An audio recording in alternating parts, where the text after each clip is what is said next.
और अभी तो रुको, क्लाइमैक्स अभी बाकी है. 1 minute later. तर मित्रांनो, स्वागत आहे तुमचं माझ्या नवीन ब्लॉग मध्ये. तर आजचा ब्लॉग जास्त मोठा नाही, एकदम स्मॉल आणि एकदम मस्त ब्लॉग. तर आपल्या प्रतीक लांडगे हा माझा वर्गमित्र आहे. तर त्याच्या भावाचं आहे लग्न आणि ते उद्या लग्न आहे. आज आपण हळदीला चाललो, हळदीच्या कार्यक्रमाला. नक्कीच उद्या लग्नाला गेलो तर लग्नाचा पण ब्लॉग येईल. तसं मी जाणारच आहे, ब्लॉग शूट करेन का नाही हे नाही माहित, पण आपण करू. तर तुम्ही आता ब्लॉग फॉलो करा आणि आपण चाललोय आता हळदीला. प्रतीक भाऊचे काल 1-2 फोन आले होते नाही का. तर आपण सर्व मित्र चाललो. इथं बघू शकतो, इथं मनेश आहे आणि इकडे मी आहे. तसं सार्थक आणि ते सौरव भरपूर जण येऊ राहिलेत. त्याच्या आपल्याला नवीन म्हणजे प्रतीक भाऊने नवीन घर बांधलंय. तर त्या म्हणजे त्या घरी मी कधी गेलेलो नाहीये, फक्त व्हिडिओ शूट मध्ये बघितलंय. तर आपण चाललोय, तुम्हाला घर पण दाखवतो, त्याचा भाऊ पण दाखवतो आणि वहिनी पण दाखवतो. आणि हळद कशी असते हे तुम्हाला माहितीच आहे, पण कशी लावतात काय हे ह्या ब्लॉग मधून कळ. तर फॉलो करा तुम्ही ब्लॉग. आणि नवरदेव तू जर का बघायला असेल तर कमेंट कर. तर बघू शकता आपले प्रतीक लांडगे त्याच्या भावाचा बॅनर लागलेला आहे स्टँडवर, हे बघू शकता. तर मित्रांनो बघू शकता, सार्थक बंगे पाटील ते पण आलेले आहेत. आणि पलीकडं आमचे करंडे पाटील, सौरभ करंडे पाटील ते पण आलेले. त्यांनी आत्ताच मध्ये एक घोडा घेतलेला आहे. घोड्याचं नाव काय, नाव ठेवलं घोड्याचं? काय नाव आहे घोड्याचं? सांग ना, घोड्याचं नाव सांग. घोड्याचं नाव नाही ठेवलं, घोड्याचं नामकरण काय ते व्हायचंय अजून. तर तुम्ही त्या नामकरणला पण मी ब्लॉग सोडीन, नक्कीच ब्लॉग बघा.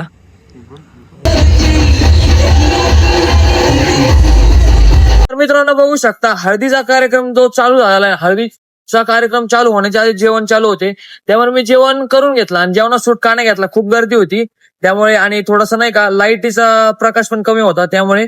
आणि जेवण झाल्यानंतर बघू शकता, मी रोजच्या प्रमाणे आपली ती 10 वाजता एडिटिंग करत असतो ब्लॉगची, तर ती इथं आल्यावर करत होतो.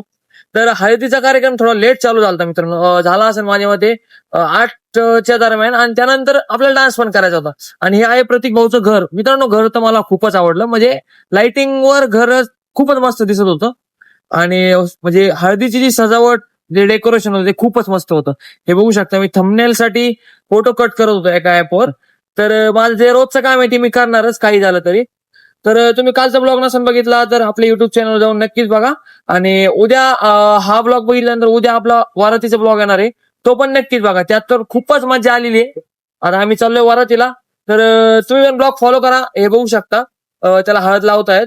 तर आता मला एवढं माहित नाही ते चुलता आणि चुलती कोण आहे, त्यामुळे मी सांगू शकत नाही नाही का. फक्त प्रतीकची माझी ओळख आहे, नवरदेवची माझी एवढी ओळख नाही, थोडीशीच आहे, त्यामुळे मी सांगू शकत नाही. फक्त त्याच्या पप्पाला आणि मम्मीला मी ओळखतो, बाकीचे नाही ओळखत. आणि त्यांचे आपले प्रतीकचे जेवढे पण भाऊ आहेत, चुलत्याची मुलं वगैरे, त्यांना पण मी ओळखतो. तर करा तुम्ही आता ब्लॉग फॉलो. आणि हे बघू शकता, प्रतीकचे मित्र, प्रतीकचे भाऊ पण येतात काही. आणि आता मी पण चाललोय प्रतीक सोबत, प्रतीकच्या भावासोबत फोटो काढायला. तर तुम्ही ब्लॉग फक्त फॉलो करा. आणि लेडीज मंडळी बघू शकता इकडे बसलेले आहेत. तर तुम्ही ब्लॉग फॉलो करा. अरे अरे रे रे रे, त्याला घेऊन चालली डीजेकडे. मित्रांनो माझा फोटो राहून गेला यार, बघा त्याला नात्यासाठी घेऊन चालली, कारण की वाजले 10. पुढे तर एवढा धिंगाणा होणार आहे मित्रांनो. तुम्ही फक्त ब्लॉग फॉलो करत राहा. आणि ब्लॉग जर का नवरदेव तू बघत असेल तर कमेंट कर, तर कळन मला कळन की माझा ब्लॉग काढून काहीतरी फायदा झाला. तर करा आता ब्लॉग फॉलो.